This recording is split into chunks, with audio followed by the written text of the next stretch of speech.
All right, the story behind this one: multiple repairs over multiple months, compressor, parts change, still had blockage. This is from a Mercedes-Benz specialist, just two door down from where I'm at.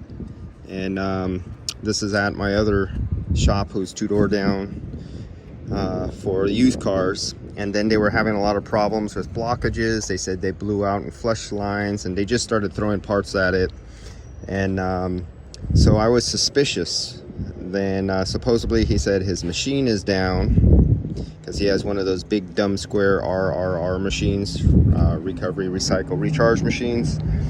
And so I'm more suspicious that there was a little bit of something in there. He says there was nothing in there, but they said they flushed it out, and that scared me. And so when I hooked up and I smelt what came out of the end of this, it smelled like solvent. It smelled like a very strong solvent. It smelled like brake clean type solvent, and lots of it. So I'm gonna have to leave this on the vacuum pump a very long time, but I have a micron meter, so I can actually measure moisture removal, and I can measure volatile solvents.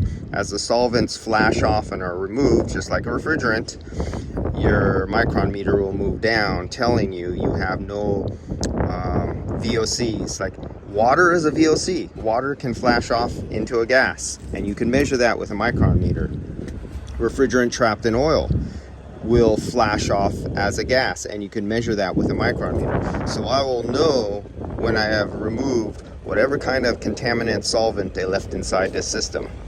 And I see it has a new compressor, so I am afraid they did not perform an oil balance, and they tried to get this working several times, so I'm afraid they added oil, they added dye.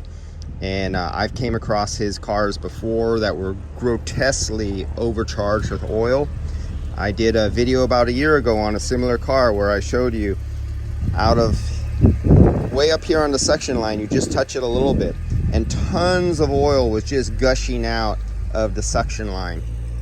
And he didn't want me to work on his vehicles because I brought that up to him. He says, I'm too difficult, I'm too technical, I want to do things exact and correct. So he didn't want to use me on his cars. Yeah. And you know, I've had somebody tell me, and I thought it was pretty prejudiced. They said mentioned something about him calling him Euro trash, and I didn't know what Euro trash. I never heard that term before years ago.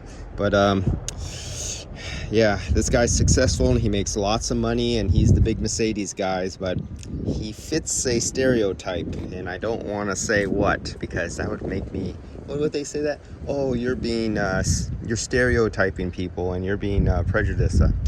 No, there's just a certain type of people who make your skin crawl, the hairs on the back of your neck stand up, and you really feel sorry for their customers when they charge them for doing certain kind of repairs. And I question his employees too. I think I made a video about this about a year ago too. And really sketchy.